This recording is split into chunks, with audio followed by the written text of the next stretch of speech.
جګړه که هر څومره اوږده شي په پای کې په سولې ختمیږي.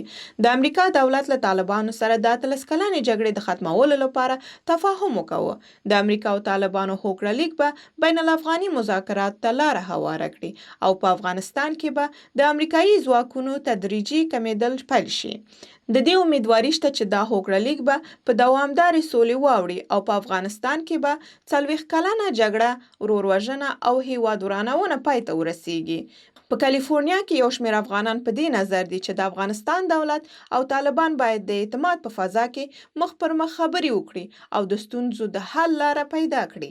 زما په فکر سره اولنی کار کوي چې یو بل باندې د اعتماد وکړي شي او سره یو ځای کینی خبرو ته یو ډایلاګ شروع کړي.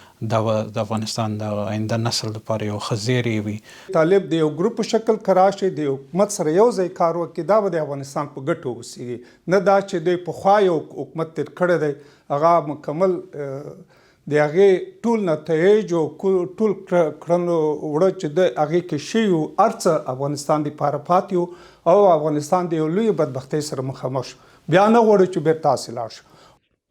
اوس مهال چې د امریکا د ولسمشرۍ سیمهییزې ټاکنې روانې دي، ځینې افغانان په دې باور دي چې د امریکا دولت له طالبانو سره هوکړه لیک د ټاکنو د کمپاین لپاره وکړ. چندان احساس خوبی از این ندارم. آینده بسیار درخشان از این من نمیبینم. زمانش رسیده بود برای امریکا که باید اینمی کاره پیش از الکشن امریکا یک کار انجام بدن، چون امریکایی‌ها و دولت امریکا بسیار خسته شده بودن از جنگ در افغانستان و جایی نمی‌رسیدن و همچین قرارداد را امضا کردن. ځینو افغانانو سره دا اندېښنه موجوده ده چې د دې هوکړه لیک په پای کې د تیرو 13 کلونو لاسته راوړنې له لاسه ورنکړي. داسې نه خدای مکړه چې هغه 20 کلن لاسته راوړنې چې موږ درلودلې د اوسني نظام او د جامع جهاني په همکاریو سره چې هلته نوي سیستمونه تطبیق سول، بالاخره موږ یو منظم اردو، منظم امنیتي قوتونه لرو او منظم ادارې لرو. خدای مکړه چې هغه له لاسه ورکړو. په دې هوکړه لیک کې د ښځو د مدني حقوق په اړه کومه یادونه نه ده شوې، خو افغاني مېرمنې په امریکا کې هیله‌مندې دي چې د ښځو مدني حقوق به تر پښو لاندې نه کیږي. اگر امریکا داخل افغانستان طالبان داخل میکنه، حتمی حقوق زنها در جایش خواهد بود، اضافتر خواهد شد و زن در اجتماع رول خوبتر و بهترتر خواهد داشت.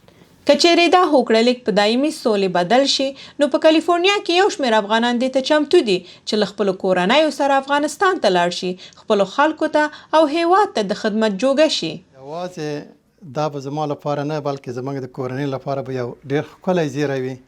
زه بیا کوشش کوم چې د خپلو وطنوالو د خدمت لپاره خپل ژوند وقف کړم او د افغانستان په لرو پرتو درو سیمو او کلیو کې وګرځم تر څو چې زه وکولی شم د خپلو افغانانو خدمت وکړم. د دې سره چې د امریکا د دولت او د طالبانو د هوکړې لیک ډېر اړخونه تر اوسه مهاله پورې روښانه نه دي، خو په کلیفورنیا کې افغانان په دې امید دي چې له یوې خوا به د تیرو 13 کلونو پرمختګونه، لاسته راوړنې او د ښځو حقوق به خوندي پاتې شي او له بلې خوا دا هوکړه لیک به په یو دایمي سولې بدل شي. برېښنا تحریک، د امریکا غږ آشنا ټلویزیون، کلیفورنیا، لوس انجلس.